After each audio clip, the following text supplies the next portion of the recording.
श्री गुरु नानक देव जी महाराज का 554वां प्रकाश पर्व है आज और प्रकाश पर्व पर कई खास कार्यक्रम आयोजित किए गए हैं। यूपी के मुख्यमंत्री योगी आदित्यनाथ भी इसमें शामिल हुए। लखनऊ पहुंचे गुरुद्वारे में योगी आदित्यनाथ।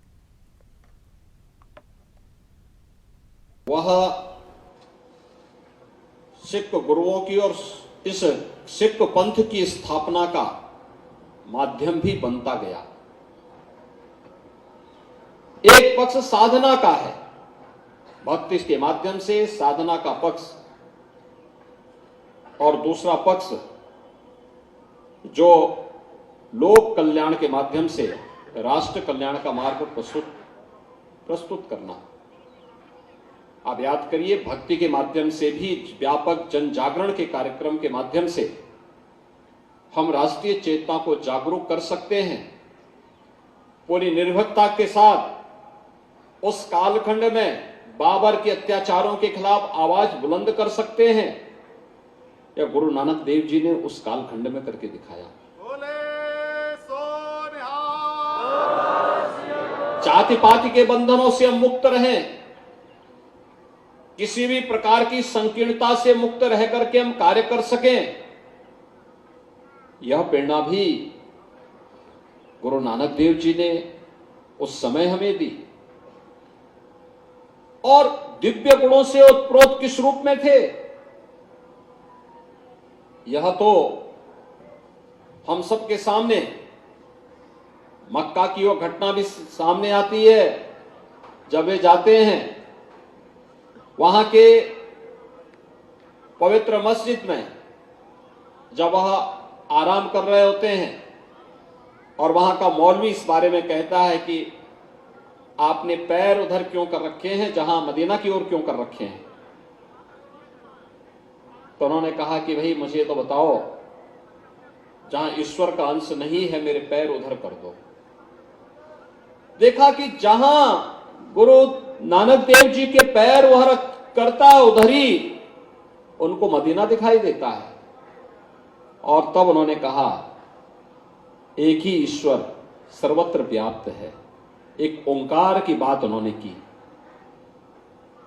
भाइयों बहनों, साधना के कितने गूढ़ रहस्यों से भरा पड़ा है। ये सिख पंथ किसी से छुपा हुआ नहीं है।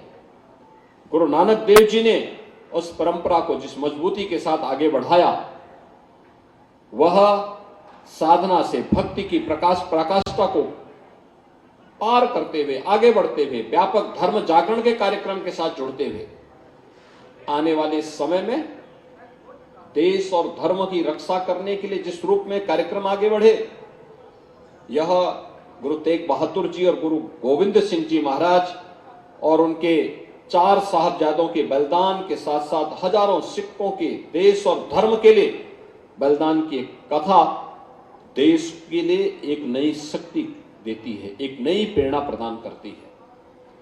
यह हमारा सौभाग्य है कि 19 नवंबर को हमें इस लखनऊ में खालसा चौक की स्थापना का सौभाग्य प्राप्त हुआ। खालसा चौक ये केवल खालसा एक पंथ नहीं, देश और धर्म की रक्षा करने के लिए गुरु कृपा से निकला हुआ एक ऐसा तेज है, प्रकाश पुंज है, जिसने विपरीत परिस्थितियों में विदेशी ताकतों को झुकने के लिए मजबूर किया था। खालसा पंथ की स्थापना मुगल सल्तनत की पतन का कारण भी बनता है। और आपने देखा होगा, धीरे धीरे करके जो मुगल कभी भारत के अंदर छाए हुए थे, सिख तो आज पूरी दुनिया के अंदर छाया हुआ है। जहां कहीं देखो आपको सिख मिल जाएंगे, लेकिन वो मुगल सत्ता कहां चली गई कोई पूछता भी नहीं है, क्योंकि यह सच का रास्ता था, धर्म का रास्ता था। गुरु गोविंद सिंह जी महाराज ने, उनके 4 साहबजादों ने, क्या उम्र थी, यह उम्र जो खेलने की होती है, उस उम्र में सरहिंद के लिए, देश और धर्म के लिए, उस समय भी तो औरंगजेब उनको झुकाने का प्रयास कर रहा था। एक बार केवल इस्लाम स्वीकार कर लो, लेकिन